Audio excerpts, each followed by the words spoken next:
अथ श्री देव्याः कवचं विनियोगः। ॐ अस्य श्री चण्डी कवचस्य ब्रह्मा ऋषिः अनुष्टुप् छन्दः चामुण्डा देवता अंगन्यासोक्त मातरो बीजं दिग्बन्ध देवतास्तत्त्वं श्री जगदम्बा प्रीत्यर्थे सप्तशती पाठाङ्गत्वेन जपे विनियोगः। ॐ नमश्चण्डिकायै। मार्कण्डेय उवाच। ॐ यद्गुह्यं परमं लोके सर्वरक्षाकरं नृणां यन्न कस्यचिदाख्यातं तन्मे ब्रूहि पितामह। ब्रह्मोवाच अस्ति गुह्यतमं विप्र सर्वभूतोपकारकं देव्यास्तु कवचं पुण्यं तच्छृणुष्व महामुने। प्रथमं शैलपुत्री च द्वितीयं ब्रह्मचारिणी तृतीयं चन्द्रघण्टेति कूष्माण्डेति चतुर्थकं पंचमं स्कन्दमातेति षष्ठं कात्यायनीति च सप्तमं कालरात्रीति महागौरीति चाष्टमं नवमं सिद्धिदात्री च नवदुर्गाः प्रकीर्तिताः। उक्तान्येतानि नामानि ब्रह्मणैव महात्मना अग्निना दह्यमानस्तु शत्रुमध्ये गतोरणे विषमे दुर्गमे चैव भयार्ताः शरणं गताः न तेषां जायते किञ्चित् अशुभं रणसङ्कटे नापदं तस्य पश्यामि शोकदुःखभयं नहि यस्तु भक्त्या स्मृता नूनं तेषां वृद्धिः प्रजायते। ये त्वां स्मरन्ति देवेशि रक्षसे तान्न संशयः। प्रेतसंस्था तु चामुण्डा वाराही महिषासना ऐन्द्री गजसमारूढा वैष्णवी गरुडासना माहेश्वरी वृषारूढा कौमारी शिखिवाहना लक्ष्मीः पद्मासना देवी पद्महस्ता हरिप्रिया श्वेतरूपधरा देवी ईश्वरी वृषवाहना ब्राह्मी हंससमारूढा सर्वाभरणभूषिता इत्येता मातरः सर्वाः सर्वयोगसमन्विताः नानाभरणशोभाढ्या नानारत्नोपशोभिताः दृश्यन्ते रथमारूढा देव्यः क्रोधसमाकुलाः शङ्खं चक्रं गदां शक्तिं हलं च मुशलायुधं खेटकं तोमरं चैव परशुं पाशमेव च कुन्तायुधं त्रिशूलं च शाङ्गमायुधमुत्तमं दैत्यानां देहनाशाय भक्तानां भयाय च धारयन्त्यायुधानीत्थं देवानां च हिताय वै। नमस्तेस्तु महारौद्रे महाघोरपराक्रमे महाबले महोत्साहे महाभयविनाशिनी त्राहि मां देवि दुष्प्रेक्षे शत्रूणां भयवर्धिनि प्राच्यां रक्षतु मामैन्द्री आग्नेय्याम् अग्निदेवता दक्षिणेवतु वाराही नैर्जित्यां खड्गधारिणी प्रतीच्यां वारुणी रक्षेद् वायव्यां मृगवाहिनी उदीच्यां पातु कौमारी ऐशान्यां शूलधारिणी ऊर्ध्वं ब्रह्माणि मे रक्षेद् हस्ताद् वैष्णवी तथा एवं दश दिशो रक्षेत् चामुण्डा शववाहना जया मे चाग्रतः पातु विजया पातु पृष्ठतः अजिता वामपार्श्वे तु दक्षिणे चापराजिता शिखामुद्योतिनी रक्षेत् उमा मूर्ध्निं व्यवस्थिता मामाधरी ललाटे च भ्रुवौ रक्षेद यशस्विनी त्रिनेत्रा च भ्रुवोर्मध्ये यमघण्टा च नासिके शङ्खिनी चक्षुषोर्मध्ये क्षोत्रयोर्द्वारवासिनी कपोलौ कालिका रक्षेत् कर्णमूले तु शाङ्करी नासिकायां सुगन्धा च उत्तरोष्ठे च चर्चिका अधरे चामृतकला जिह्वायां च सरस्वती दन्तान् रक्षतु कौमारी कण्ठदेशे तु चण्डिका घण्टिकां चित्रघण्टा च महामाया च तालुके कामाक्षी चिबुकं रक्षेद् वाचं मे सर्वमङ्गला ग्रीवायां भद्रकाली च पृष्ठवंशे धनुर्धरी नीलग्रीवा बहिः कण्ठे नलिकां नलकूबरी स्कन्धयोः खड्गिनी रक्षेद् बाहू मे वज्रधारिणी हस्तयोर्दण्डिनी रक्षेत् अम्बिका चाङ्गुलीषु च नखाञ्चूलेश्वरी रक्षेत् कुक्षौ रक्षेत् कुलेश्वरी स्तनौ रक्षेन्महादेवी मनः शोकविनाशिनी हृदये ललिता देवी उदरे शूलधारिणी नाभौ च कामिनी रक्षेत् गुह्यं गुह्येश्वरी तथा पूतना कामिका मेढ्रुं गुदे महिषवाहिनी कट्यां भगवती रक्षेत् जानुनी विन्ध्यवासिनी जङ्घे महाबला रक्षेत् सर्वकामप्रदायिनी गुल्फयोर्नारसिंही च पादपृष्ठे तु तैजसी पादाङ्गुलीषु श्रीरक्षेत् पादाधस्तलवासिनी नखान् दंष्ट्राकराली च केशाश्चैवोर्ध्वकेशिनी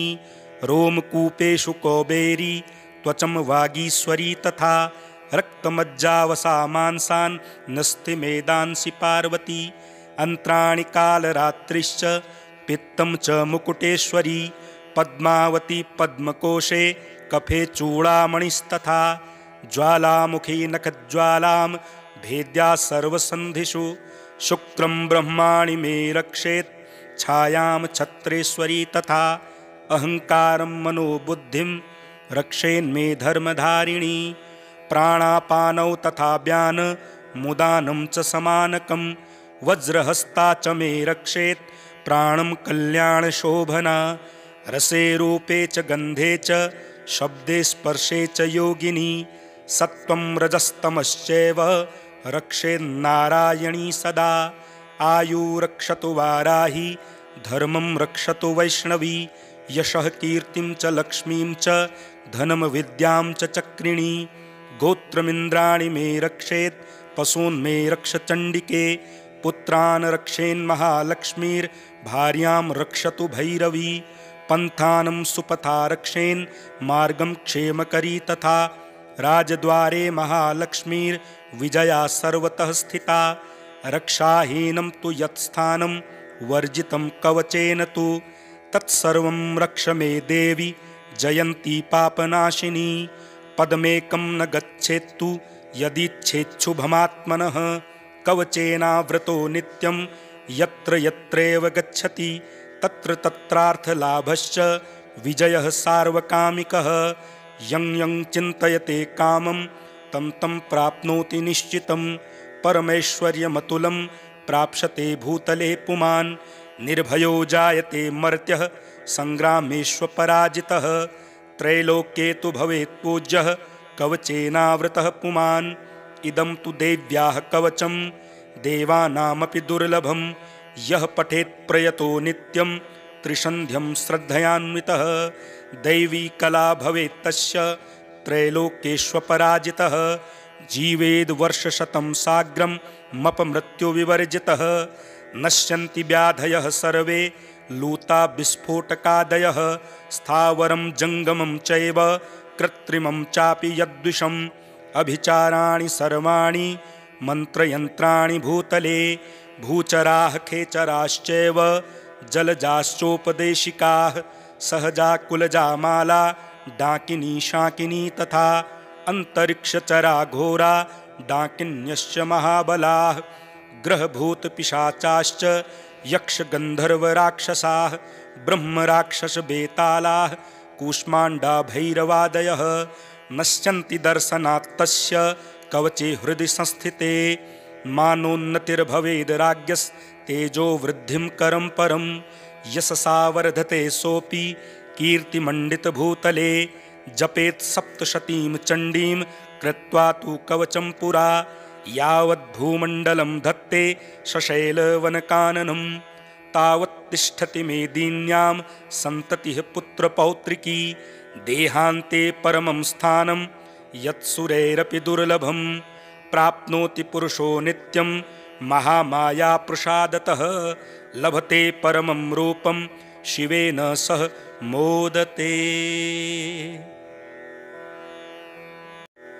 अथ श्री देव्याः कवचं विनियोगः। ॐ अस्य श्री चण्डी कवचस्य ब्रह्मा ऋषिः अनुष्टुप् छन्दः चामुण्डा देवता अङ्गन्यासोक्तमातरो बीजं दिग्बन्धदेवतास्तत्त्वं श्रीजगदम्बा प्रीत्यर्थे सप्तशतीपाठाङ्गत्वेन जपे विनियोगः। ॐ नमश्चण्डिकायै। मार्कण्डेय उवाच ॐ यद्गुह्यं परमं लोके सर्वरक्षाकरं नृणां यन्न कस्यचिदाख्यातं तन्मे ब्रूहि पितामह। ब्रह्मोवाच अस्ति गुह्यतमं विप्र सर्वभूतोपकारकं देव्यास्तु कवचं पुण्यं तच्छृणुस्व महामुने। प्रथमं शैलपुत्री च द्वितीयं ब्रह्मचारिणी तृतीयं चन्द्रघण्टेति कूष्माण्डेति चतुर्थकं पंचमं स्कन्दमातेति षष्ठं कात्यायनीति च सप्तमं कालरात्रीति महागौरीति चाष्टमं नवमं सिद्धिदात्री च नवदुर्गाः प्रकीर्तिताः। उक्तान्येतानि नामानि ब्रह्मणैव महात्मना अग्निना दह्यमानस्तु शत्रुमध्ये गतोरणे विषमे दुर्गमे चैव भयार्ताः शरणं गताः न तेषां जायते किञ्चिद् अशुभं रणसङ्कटे नापदं तस्य पश्यामि शोकदुःखभयं नहि यस्तु भक्त्या स्मृता नूनं तेषां वृद्धिः प्रजायते ये त्वां स्मरन्ति देवेशि रक्षसे तान्न संशयः। प्रेतसंस्था तु चामुण्डा वाराही महिषासना ऐन्द्री गजसमारूढा वैष्णवी गरुडासना माहेश्वरी वृषारूढा कौमारी शिखिवाहना लक्ष्मीः पद्मासना देवी पद्महस्ता हरिप्रिया श्वेतरूपधरा देवी ईश्वरी वृषवाहना ब्राह्मी हंससमारूढा सर्वाभरणभूषिता इत्येता मातरः सर्वाः सर्वयोगसमन्विताः नानाभरणशोभाढ्या नानारत्नोपशोभिताः दृश्यन्ते रथमारूढा देव्यः क्रोधसमाकुलाः शङ्खं चक्रं गदां शक्तिं हलं च मुशलायुधं खेटकं तोमरं चैव परशुं पाशमेव च कुन्तायुधं त्रिशूलं च शाङ्गमायुधमुत्तमं दैत्यानां देहनाशाय भक्तानां भयाय च धारयन्त्यायुधानीत्थं देवानां च हिताय वै नमस्तेस्तु महारौद्रे महाघोरपराक्रमे महाबले महोत्साहे महाभयविनाशिनी त्राहि मां देवि दुष्प्रेक्षे शत्रूणां भयवर्धिनि प्राच्यां रक्षतु मामैन्द्री आग्नेय्याम् अग्निदेवता दक्षिणेवतु वाराही नैर्जित्यां खड्गधारिणी प्रतीच्यां वारुणी रक्षेद् वायव्यां मृगवाहिनी उदीच्यां पातु कौमारी ऐशान्यां शूलधारिणी ऊर्ध्वं ब्रह्माणि मे रक्षेत् हस्ताद् वैष्णवी तथा एवं दश दिशो रक्षेत् चामुण्डा शववाहना जया मे चाग्रतः पातु विजया पातु पृष्ठतः अजिता वाम पार्श्वे तु दक्षिणे चापराजिता शिखामुद्योतिनी रक्षेत् उमा मूर्ध्निं व्यवस्थिता मामाधरी ललाटे च भ्रुवौ रक्षेद यशस्विनी त्रिनेत्रा च भ्रुवोर्मध्ये यमघण्टा च नासिके शङ्खिनी चक्षुषोर्मध्ये क्षोत्रयोर्द्वारवासिनी कपोलौ कालिका रक्षेत् कर्णमूले तु शाङ्करी नासिकायां सुगन्धा च उत्तरोष्ठे च चर्चिका अधरे चामृतकला जिह्वायां च सरस्वती दन्तान् रक्षतु कौमारी कण्ठदेशे तु चण्डिका घण्टिकां चित्रघण्टा च महामाया च तालुके कामाक्षी चिबुकं रक्षेद् वाचं मे सर्वमङ्गला ग्रीवायां भद्रकाली च पृष्ठवंशे धनुर्धरी नीलग्रीवा बहिः कण्ठे नलिकां नलकूबरी स्कन्धयोः खड्गिनी रक्षेद् बाहू मे वज्रधारिणी हस्तयोर्दण्डिनी रक्षेद् अम्बिका चाङ्गुलीषु च नखाञ्चूलेश्वरी रक्षेत् कुक्षौ रक्षेत् कुलेश्वरी स्तनौ रक्षेन्महादेवी मनः शोकविनाशिनी हृदये ललिता देवी उदरे शूलधारिणी नाभौ च कामिनी रक्षेद् गुह्यं गुह्येश्वरी तथा पूतना कामिका मेढ्रुं गुदे महिषवाहिनी कट्यां भगवती रक्षेत् जानुनी विन्ध्यवासिनी जङ्घे महाबला रक्षेत् सर्वकामप्रदायिनी गुल्फयोर्नारसिंही च पादपृष्ठे तु तैजसी पादाङ्गुलीषु श्रीरक्षेत् पादाधस्तलवासिनी नखान् दंष्ट्राकराली च केशाश्चैवोर्ध्वकेशिनी रोमकूपेषु कौबेरी त्वचं वागीश्वरी तथा रक्तमज्जावसा मांसान् नस्तिमेदांसि पार्वती अन्त्राणि कालरात्रिश्च पित्तं च मुकुटेश्वरी पद्मावती पद्मकोशे कफे चूडामणिस्तथा ज्वालामुखी नखज्वालां भेद्या सर्वसन्धिषु शुक्रं ब्रह्माणि मे रक्षेत् छायां छत्रेश्वरी तथा अहङ्कारं मनोबुद्धिं रक्षेन्मे धर्मधारिणी प्राणापानौ तथा व्यान मुदानं च समानकं वज्रहस्ता च मे रक्षेत् प्राणं कल्याणशोभना रसे रूपे च गन्धे च शब्दे स्पर्शे च योगिनी सत्त्वं रजस्तमश्चैव रक्षेन्नारायणी सदा आयुरक्षतु वाराही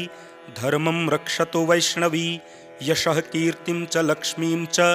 धनं विद्यां च चक्रिणी गोत्रमिन्द्राणि मे रक्षेत् पशून् मे रक्ष चण्डिके पुत्रान् रक्षेन्महालक्ष्मीर्भार्यां रक्षतु भैरवी पन्थानं सुपथा रक्षेन् मार्गं क्षेमकरी तथा राजद्वारे महालक्ष्मीर्विजया सर्वतः स्थिता रक्षाहीनं तु यत्स्थानं वर्जितं कवचेन तु तत्सर्वं रक्ष मे देवी जयन्ती पापनाशिनी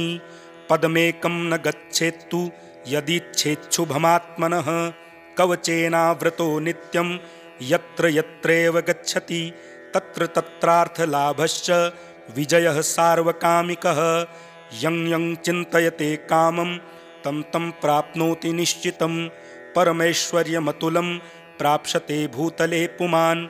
निर्भयो जायते मर्त्यः सङ्ग्रामेष्वपराजितः त्रैलोक्ये तु भवेत् पूज्यः कवचेनावृतः पुमान् इदं तु देव्याः कवचं देवानामपि दुर्लभं यः पठेत् प्रयतो नित्यं त्रिसन्ध्यं श्रद्धयान्वितः दैवी कला भवेत् तस्य त्रैलोक्येष्वपराजितः जीवेद् वर्षशतं साग्रं मपमृत्युविवर्जितः नश्यन्ति व्याधयः सर्वे लूता विस्फोटकादयः स्थावरं जङ्गमं चैव कृत्रिमं चापि यद्विषम् अभिचाराणि सर्वाणि मन्त्रयन्त्राणि भूतले भूचराः खेचराश्चैव जलजाश्चोपदेशिकाः सहजा कुलजा माला डाकिनी शाकिनी तथा अन्तरिक्षचरा घोरा डाकिन्यश्च महाबलाः ग्रहभूतपिशाचाश्च यक्षगन्धर्वराक्षसाः ब्रह्मराक्षसबेतालाः कूष्माण्डा भैरवादयः नश्यन्ति दर्शनात् तस्य कवचे हृदि संस्थिते मानोन्नतिर्भवेद् राज्ञस्तेजो वृद्धिं करं परं यशसा वर्धते सोऽपि कीर्तिमण्डितभूतले जपेत् सप्तशतीं चण्डीं कृत्वा तु कवचं पुरा यावद्भूमण्डलं धत्ते सशैलवनकाननं तावत् तिष्ठति मेदिन्यां सन्ततिः पुत्रपौत्रिकी देहान्ते परमं स्थानं यत्सुरैरपि दुर्लभं प्राप्नोति पुरुषो नित्यं महामायाप्रसादतः लभते परमं रूपं शिवेन सह मोदते। अथ श्री देव्याः कवचं विनियोगः। ॐ अस्य श्रीचण्डीकवचस्य ब्रह्मा ऋषिः अनुष्टुप् छन्दः चामुण्डा देवता अङ्गन्यासोक्तमातरो बीजं दिग्बन्धदेवतास्तत्त्वं श्रीजगदम्बा प्रीत्यर्थे सप्तशतीपाठाङ्गत्वेन जपे विनियोगः। ॐ नमश्चण्डिकायै। मार्कण्डेय उवाच ॐ यद्गुह्यं परमं लोके सर्वरक्षाकरं नृणां यन्न कस्यचिदाख्यातं तन्मे ब्रूहि पितामह। ब्रह्मोवाच अस्ति गुह्यतमं विप्र सर्वभूतोपकारकं देव्यास्तु कवचं पुण्यं तच्छृणुष्व महामुने। प्रथमं शैलपुत्री च द्वितीयं ब्रह्मचारिणी तृतीयं चन्द्रघण्टेति कूष्माण्डेति चतुर्थकं पञ्चमं स्कन्दमातेति षष्ठं कात्यायनीति च सप्तमं कालरात्रीति महागौरीति चाष्टमं नवमं सिद्धिदात्री च नवदुर्गाः प्रकीर्तिताः। उक्तान्येतानि नामानि ब्रह्मणैव महात्मना अग्निना दह्यमानस्तु शत्रुमध्ये गतोरणे विषमे दुर्गमे चैव भयार्ताः शरणं गताः न तेषां जायते किञ्चिद् अशुभं रणसङ्कटे नापदं तस्य पश्यामि शोकदुःखभयं नहि यस्तु भक्त्या स्मृता नूनं तेषां वृद्धिः प्रजायते ये त्वां स्मरन्ति देवेशि रक्षसे तान्न संशयः। प्रेतसंस्था तु चामुण्डा वाराही महिषासना ऐन्द्री गजसमारूढा वैष्णवी गरुडासना माहेश्वरी वृषारूढा कौमारी शिखिवाहना लक्ष्मीः पद्मासना देवी पद्महस्ता हरिप्रिया श्वेतरूपधरा देवी ईश्वरी वृषवाहना ब्राह्मी हंससमारूढा सर्वाभरणभूषिता इत्येता मातरः सर्वाः सर्वयोगसमन्विताः नानाभरणशोभाढ्या नानारत्नोपशोभिताः दृश्यन्ते रथमारूढा देव्यः क्रोधसमाकुलाः शङ्खं चक्रं गदां शक्तिं हलं च मुशलायुधं खेटकं तोमरं चैव परशुं पाशमेव च कुन्तायुधं त्रिशूलं च शाङ्गमायुधमुत्तमं दैत्यानां देहनाशाय भक्तानां भयाय च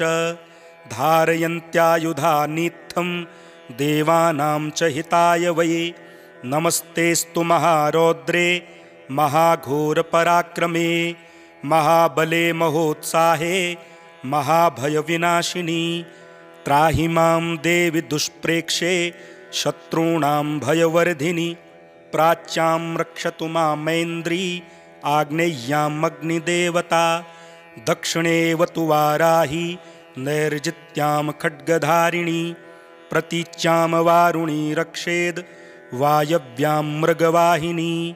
उदीच्यां पातु कौमारी ऐशान्यां शूलधारिणी ऊर्ध्वं ब्रह्माणि मे रक्षेत् हस्ताद् वैष्णवी तथा एवं दश दिशो रक्षेत् चामुण्डा शववाहना जया मे चाग्रतः पातु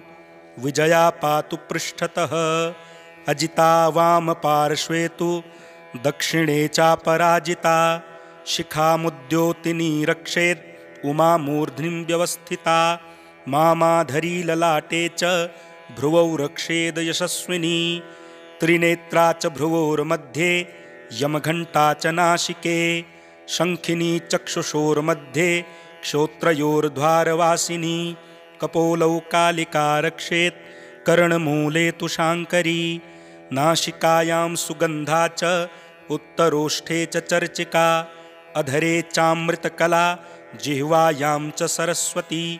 दन्तान् रक्षतु कौमारी कण्ठदेशे तु चण्डिका घण्टिकां चित्रघण्टा च महामाया च तालुके कामाक्षी चिबुकं रक्षेद् वाचं मे सर्वमङ्गला ग्रीवायां भद्रकाली च पृष्ठवंशे धनुर्धरी नीलग्रीवा बहिः कण्ठे नलिकां नलकूबरी स्कन्धयोः खड्गिनी रक्षेद् बाहू मे वज्रधारिणी हस्तयोर्दण्डिनी रक्षेत् अम्बिका चाङ्गुलीषु च नखाञ्चूलेश्वरी रक्षेत् कुक्षौ रक्षेत् कुलेश्वरी स्तनौ रक्षेन्महादेवी मनः शोकविनाशिनी हृदये ललिता देवी उदरे शूलधारिणी नाभौ च कामिनी रक्षेत् गुह्यं गुह्येश्वरी तथा पूतना कामिका मेढ्रुं गुदे महिषवाहिनी कट्यां भगवती रक्षेत् जानुनी विन्ध्यवासिनी जङ्घे महाबला रक्षेत् सर्वकामप्रदायिनी गुल्फयोर्नारसिंही च पादपृष्ठे तु तैजसी पादाङ्गुलीषु श्रीरक्षेत् पादाधस्तलवासिनी नखान् दंष्ट्राकराली च केशाश्चैवोर्ध्वकेशिनी रोमकूपेषु कौबेरी त्वचं वागीश्वरी तथा रक्तमज्जावसा मांसान् नस्तिमेदांसि पार्वती अन्त्राणि कालरात्रिश्च पित्तं च मुकुटेश्वरी पद्मावती पद्मकोशे कफे चूडामणिस्तथा ज्वालामुखी नखज्वालां भेद्या सर्वसन्धिषु शुक्रं ब्रह्माणि मे रक्षेत् छायां छत्रेश्वरी तथा अहङ्कारं मनोबुद्धिं रक्षेन्मे धर्मधारिणी प्राणापानौ तथा व्यान मुदानं च समानकं वज्रहस्ता च मे रक्षेत् प्राणं कल्याणशोभना रसे रूपे च गन्धे च शब्दे स्पर्शे च योगिनी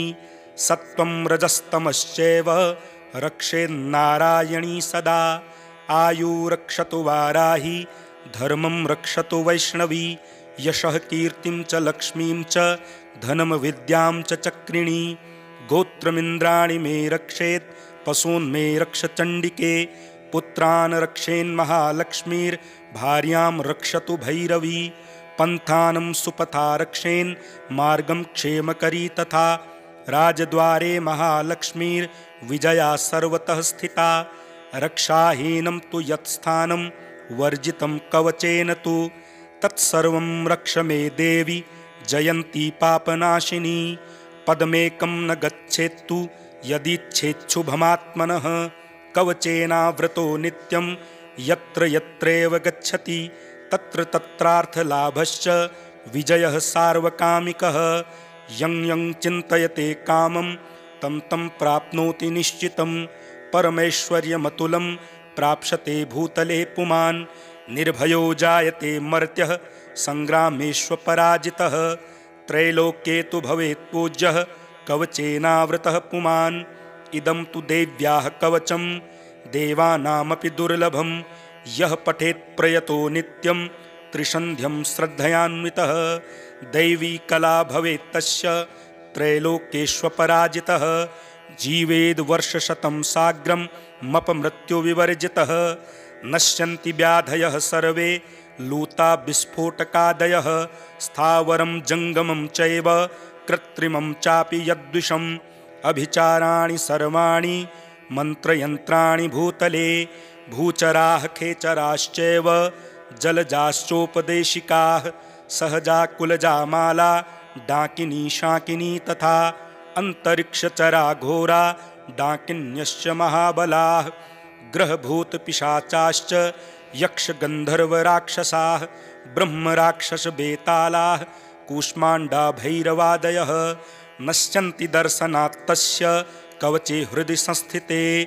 मानोन्नतिर्भवेद् राज्ञस्तेजो वृद्धिं करं परं यशसा वर्धते सोऽपि कीर्तिमण्डितभूतले जपेत् सप्तशतीं चण्डीं कृत्वा तु कवचं पुरा यावद्भूमण्डलं धत्ते सशैलवनकाननं तावत् तिष्ठति मेदिन्यां सन्ततिः पुत्रपौत्रिकी देहान्ते परमं स्थानं यत्सुरैरपि दुर्लभं प्राप्नोति पुरुषो नित्यं महामायाप्रसादतः लभते परमं रूपं शिवेन सह मोदते।